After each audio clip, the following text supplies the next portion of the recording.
মন্ত্রীমশাই আমাদের অনাথ করে দিল রে ঘরটা। আগে পকেটে কত রোজগার ছিল, এখন খেটে খেতে হচ্ছে। মন্ত্রী মশাই আমাদের দল থেকে বের করে দিয়েছে বলে ভেঙে পড়িস না। এরাই নিজেদের দল বানিয়ে নিয়েছে। এবার দেখ না কিভাবে ওই লোকজনকে নাকানি চোপানি খাওয়াই। হ্যাঁ, আমাদের দল মানে তো ওই সবেদন নীলমণি পেঁচো ডাকাত, ওর উপরে আমার কোনো ভরসাই নেই। আরে বিশ্বাস আর ভরসা এই দুটোই তো আমাদের কাছে আছে নাকি? শোন, আমি পেঁচোকে একটা কাজে পাঠিয়েছি। যদি পেঁচো এই কাজটা করতে পারে তাহলে আমাদের রোজগারও হবে, প্রতিশোধ নেওয়াও হবে। আরে কোথায় পাঠিয়েছি সেটা বলবি তো? মন্ত্রী মশাইয়ের বাড়ি।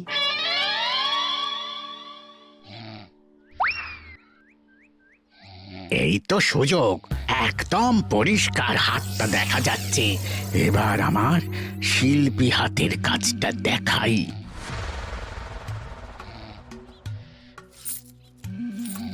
চোর চোর চোর চোর! কোথায় কোথায় চোর? আমার গলার হার টেনে নিয়ে পালালো। এই তো কদিন আগে গড়িয়ে দিলাম। যাও না, গিয়ে চোরকে ধরো। ওই তো দেখা যাচ্ছে। এই বেটা দাঁড়া বলছি, হাতে পেলে না পিঠ গরম করে ছেড়ে দেবো। হাতে এলে তো এই এই এই বেটা দাঁড়া বলছি। এই বেটা দাঁড়া বলছি, দাঁড়া বলছি।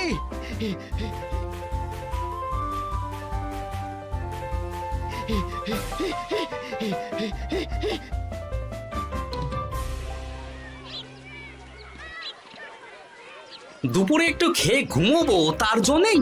দাদু খেলতে চলো, খেলতে চলো। কি দাদু, প্রস্তুত তো? হ্যাঁ হ্যাঁ, প্রস্তুত প্রস্তুত।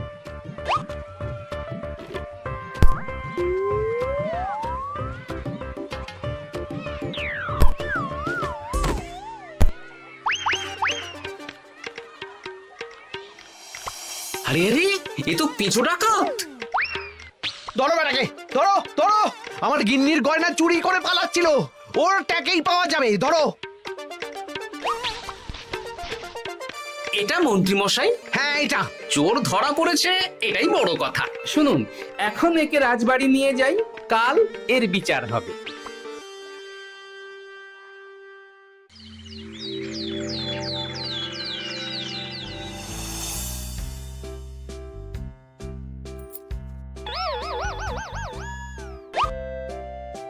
এতদিন গোপাল বুদ্ধি দিয়ে বাজিমাত করত, এবারে তো সাহসিকতার মাধ্যমে ভয়কে জয় করে পেঁচো ডাকাতকে ধরেছে। মানছি যে গোপাল আমার গিন্নির হার ফিরিয়ে দিয়েছে। বল মেরে ডাকাত চোর আমিও ধরতে পারি, এটা এমন কোনো সাহসের কাজই না। ঠিক আছে গোপাল, তুমি কিছু বলতে চাও? হ্যাঁ, বলতে চাই মহারাজ, আমি এই কৃতিত্বের ভাগিদার একা হতে চাই না। কারণ ন্যাপলা বলটা করেছিল বলেই আমি চালিয়ে খেলেছিলাম, আর ওই বল সোজা গিয়ে পড়ে পেঁচোর মাথায়। আর পেঁচু ডাকাত অক্কা যায়। এই তো সাহসিকতা, তুমি তো ওখান থেকে ভয়ে পালিয়ে যাওনি। আমি আবার বলছি, তোমার মতো সাহসী লোক যতদিন কৃষ্ণনগরে আছে ততদিন আমি নিশ্চিন্ত।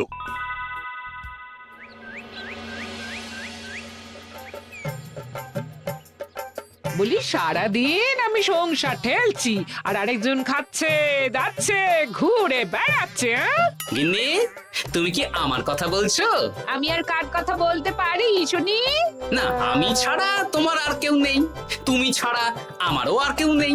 এই নাও সখী, শুধু তোমার জন্য। কি সুন্দর ফুলের তোড়া, এটা আমার জন্য এনেছো?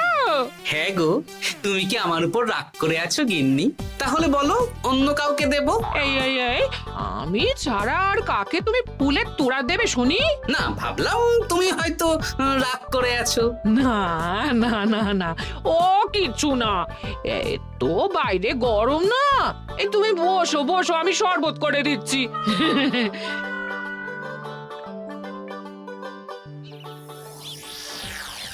পুরো পরিকল্পনাটাই গোপাল চৌপাট করে দিল।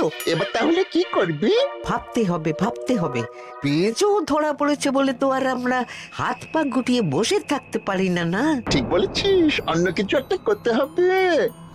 গোপাল গোপাল গোপাল, এই গোপাল আমার কপালটা পুড়িয়ে দিল। সবার সামনে মহারাজ গোপালকে পুরস্কার দিচ্ছে। উফ, তোমার মনে এখনো অস্বস্তিটা কিসের? সমস্যাটা কোথায়? আমিও তো এরকমই একটা সুযোগ খুঁজছিলাম, যেখানে গোপালের মতন একটা সাহসিকতার কাজ করব, আর মহারাজ আমার প্রশংসায় পঞ্চমুখ হয়ে উপহার দেবেন, আর সবাই হাততালি দেবে। মহারাজকে গিয়ে বলো গোপাল সামান্য একটা বল মেরে সাহসিকতার সম্মান পেয়ে গেল, তাই তুমিও একটা কিছু করে দেখাতে চাও। ঠিক বলেছো, আমাকেও এরকম কিছু একটা করে দেখাতে হবে। হাত গুটিয়ে বসে থাকতে পারবো না। হ্যাঁ হ্যাঁ, এমনিতেই ইদানিং তুমি 4 হাত থেকে 2 হাত হয়েছো। কি বলতে চাইছো কি তুমি? আসলে এতদিন তোমার আরো 2টো হাত বটা আর ঘটা তোমার সাথে তালে তাল মিলিয়ে কাজ করতো, এখন তো ওরাও নেই। নেই না, ওই আপদ দুটোকে বিদেয় করে দিয়েছি। হ্যাঁ, দিন দিন লোভ বাড়ছিল, জীব লম্বা হয়ে যাচ্ছিল। বেশ, তাহলে কালকে মহারাজকে বললো তোমার মনের কথা। কালকেই বলবো।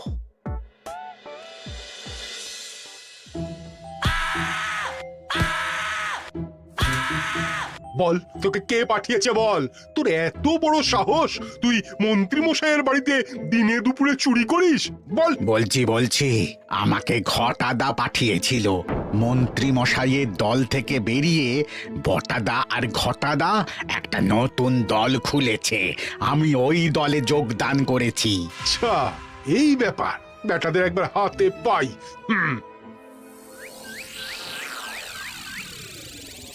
বটা বটা আমাদের খুব সাবধানে থাকতে হবে কিন্তু। কেন রে, কি হলো? কানাঘুষো আর ওই গোপন সূত্রে খবর পেলাম, মার খেয়ে পেঁচো আমাদের নাম বলে দিয়েছে। বলিস কি? হ্যাঁ রে, কি আর বলবো বল, কাউকেই আর ভরসা করা যাবে না। বেটা ধরাও পড়ে গেল, আবার মার খেয়ে আমাদের নামও বলে দিল। এবার তো মনে হচ্ছে ভূতের মতো লুকিয়ে থাকতে হবে। যা বলেছিস ভাই, তাছাড়া আর উপায় নেই।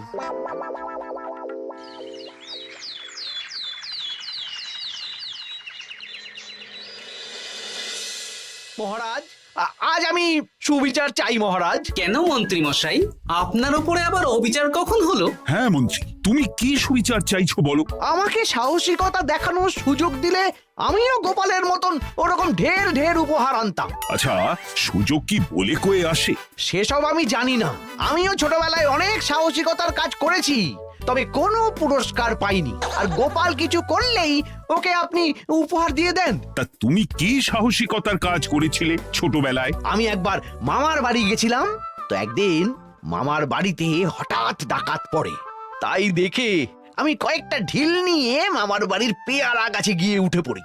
তারপর যখন ডাকাতের দল ডাকাতি করে বাড়ি থেকে মালপত্র নিয়ে বেরোচ্ছে, আমি আক্রমণ করি। দুম দাম দুম দাম দুম, ব্যাস, ডাকাত ধরা পড়লো। বেশ ভালো তো। হ্যাঁ, কিন্তু সেদিন কোনো উপহার বা সাহসিকতার পুরস্কার পাইনি। পুরস্কার দিতে হলে আমাকেও দিতে হবে, কারণ আমি প্রথম পেঁচো ডাকাতকে ধাওয়া করেছিলাম। যদি না উপহার পাই তাহলে আমি ঝামেলা করব। কিন্তু হঠাৎ করে কোনো কৃতিত্ব ছাড়া তো আর কাউকে সাহসিকতার পুরস্কার দেওয়া যায় না। তার আগে কিছু সাহসিকতার কাজ করে দেখাতে হবে, তারপর বিচার বিবেচনা হবে, তারপর তাকে সাহসিকতার পুরস্কার দেওয়া হবে। তাহলে আমাকেও কোনো সাহসিকতা দেখানোর সুযোগ দিন মহারাজ। মন্ত্রী মশাই শুধু একা সুযোগ পাবেন কেন, আমিও দেখিয়ে দিতে চাই আমি কতটা সাহসী বাহাদুর মানুষ। ও বাবা, রাজবৈদ্য সুযোগ পাবে আর আমি কি বসে বসে হাত কামড়াবো? আমিও সুযোগ চাই। তা তোমরা কিভাবে সাহসিকতা দেখাবে শুনি? দেখুন মহারাজ, মানুষ সাধারণত কয়েকটা ব্যাপারে ভীতু, যেমন হিংস্র জন্তু জানোয়ার, সশস্ত্র ডাকাতকে ভয় পায়, আর আর আর ভূতের ভয়। হ্যাঁ, আমার তো মনে হয় সাহসিকতার পরীক্ষা করার জন্য এই তিনটের মধ্যে যে কোনো একটার সাথে মোকাবিলা করতে পারলেই বোঝা যাবে কে কত সাহসী।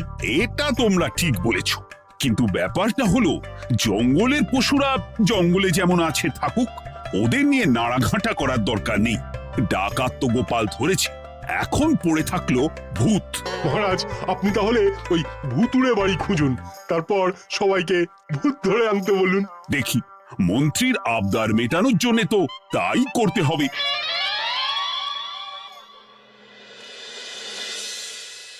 আজকে এটা কি রান্না করেছো বলো তো? ছোলা আর আলু দিয়ে তরকারি, ঝটপট খাবারটা খেয়ে নাও তো দেখি। হ্যাঁ, আচ্ছা, ছোলা আলুর তরকারি দিয়ে শুকনো রুটি খাওয়া যায়? হ্যাঁ, আহ বেশি বায়না না করে যা রান্না হয়েছে তা খাও তো বাপু, খেয়ে গায়ের শক্তি বাড়াও, কদিন পরে তো ভূতের সাথে লড়াই করতে হতে পারে। হ্যাঁ, ধুর ভূত, হ্যাঁ, ওসব ভূত প্রেতে আমি ভয় পাই না, বুঝলে?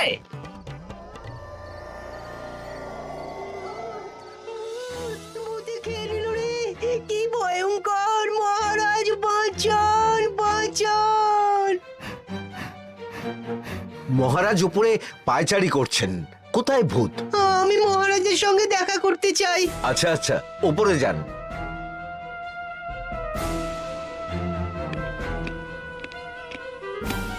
কি হয়েছে সভাকবি? রাতের বেলা হঠাৎ আর তোমার চোখ মুখের অবস্থা এরকম কেন? মহারাজ, কৃষ্ণনগরে ঘাটপাড়ের ভূত আমার সর্বস্ব লুট করে নিয়েছে মহারাজ। ধুর, কি যা তা বলছো তুমি? সত্যি বলছি মহারাজ, আমি আমার একটা কাজে নদী পেরিয়ে ওই পাড়ে গিয়েছিলাম। একটু আগে এই পাড়ে এসে নৌকো থেকে নেমে ঘাটের সামনে থেকে একটা গরুর গাড়িতে উঠি। তারপর কিছু দূর আসতেই একটা পোড়ো বাড়ির সামনে গাড়োয়ান গাড়ি থামিয়ে বলে আর যাবে না। আর কারণ জিজ্ঞেস করতেই গাড়োয়ান আমার দিকে মুখ ফেরায়। রে বাপ রে বাপ, কি কঙ্কাল সার হাড় হিম করা মুখ! আমি তো অজ্ঞানী হয়ে যাই।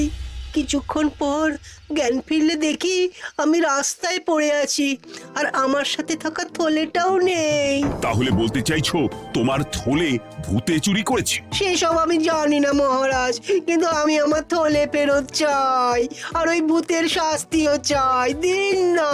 এই সেরেছে, আজ সকালেই রাজসভায় ভূত নিয়ে আলোচনা হলো আর রাতেই ভূত দেখা দিল। এবার ভূতকে আবার কে ধরবে? মহারাজ, আমার থলেতে অনেক দামি জিনিসপত্র ছিল। ঠিক আছে সভাকবি, তুমি এখন বাড়ি যাও, আমি দেখছি কি করা যায়। এই সুযোগে মন্ত্রী, জ্যোতিষী, পণ্ডিতদের সবার একবার করে সাহসিকতার পরীক্ষা নিয়ে নেব।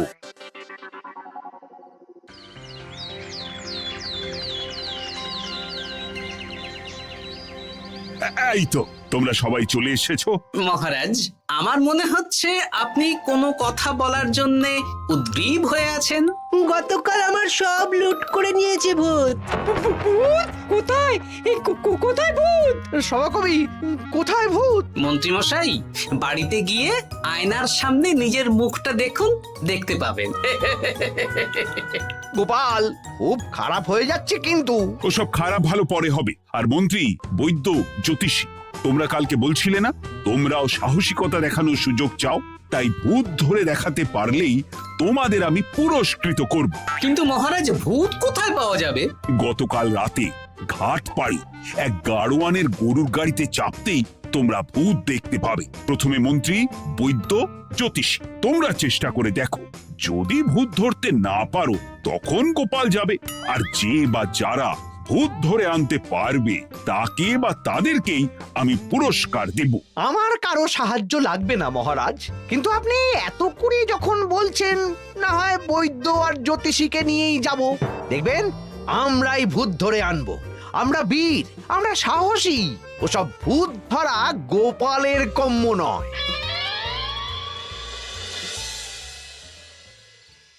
কি মনে হচ্ছে মন্ত্রী মশাই, আমরা আমরা ওই ভূতের দেখা পাবো?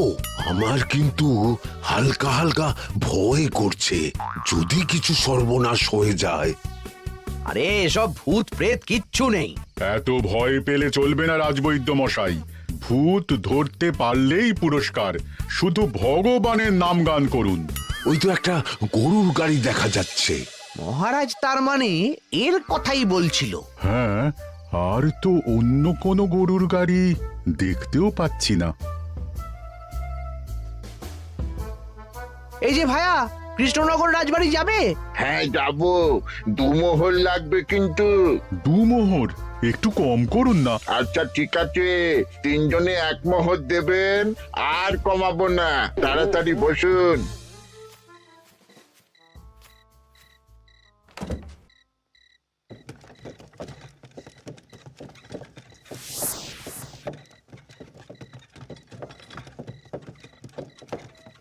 দূর দূর দূর, এতক্ষণ কোনো ভূতই নেই। সভাকবি যে কি দেখে ভয় পেয়েছে কে জানে। অকারণে এক মোহর লোকসান। সত্যি আমরা অকারণে সাহসিকতার পরীক্ষা দিতে এলাম।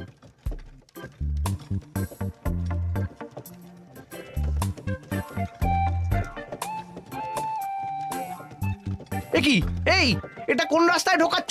আরে রাজবাড়ি তো এইদিকে না। এটাই তাড়াতাড়ি যাওয়ার রাস্তা।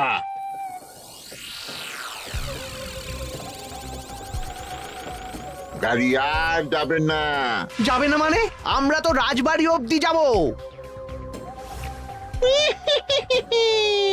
হাতের আংটি পয়সা করি যা আছে বের করে ফেল, নইলে এক্ষুনি চিবিয়ে খাবো। ওরে বাবা, ভূত ভূত, পালাও। পালিয়ে যাবে কোথায়? আজ তোদের চিবিয়ে খাবো। ও ঠাকুর, বাঁচাও বাঁচাও ভগবান, বাঁচাও।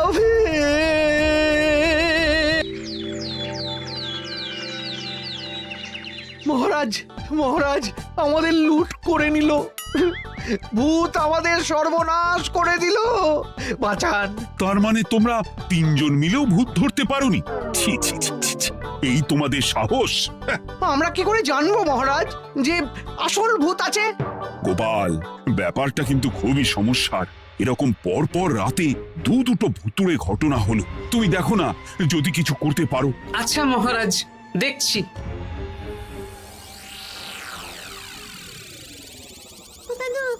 আমার কিন্তু ভয় করছে।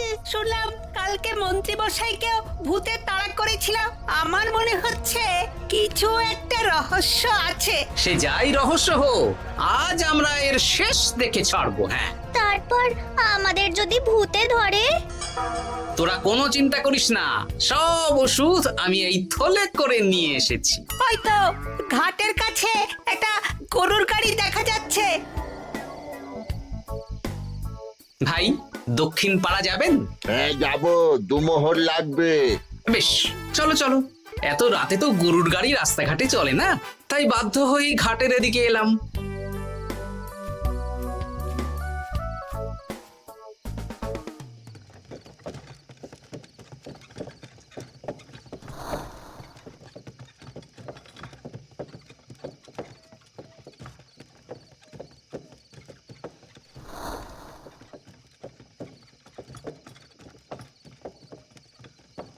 আচ্ছা, অন্য গলিতে নিয়ে আমাদের ভয় দেখানোর মতলব? হ্যাঁ, ঠিক আছে, এগুলো চুপি চুপি চাপিয়ে নে, আমিও পড়ছি।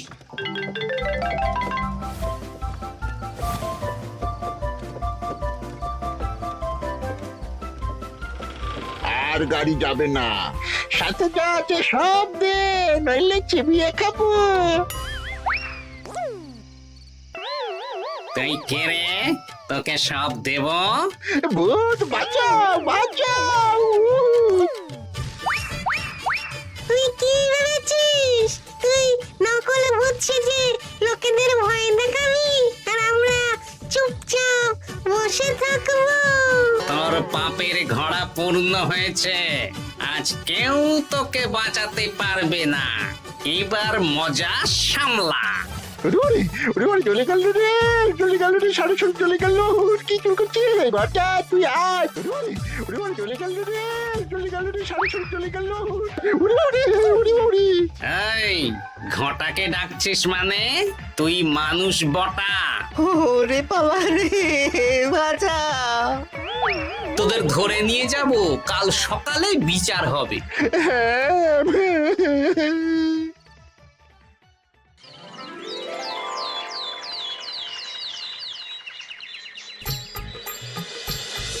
সাবাস গোপাল, তুমি তো কামাল করে দিয়েছো।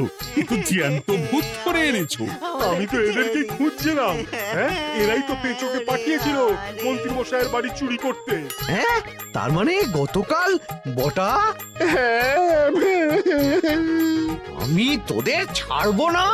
সত্যি গোপাল, এবারেও তুমি বাজিমাত করে দিলে। আচ্ছা, তুমি একটু ভয় না পেয়ে এদের ধরলে কি করে? যখনই শুনলাম ভূত জিনিসপত্র সোনাদানা লুট করছে তখনই বুঝতে পারলাম এটা ভূত না, মানুষ। তাই কাঁটা দিয়ে কাঁটা তোলার জন্য আমি আর আমার নাতি নাতনিরা ভূত সেজেই মানুষরূপী ভূতকে জব্দ করলাম। সত্যি গোপাল, তুমি সাহসী বীর পুরুষ। তোমার সাহসের কাছে বাকিরা তো নস্যি।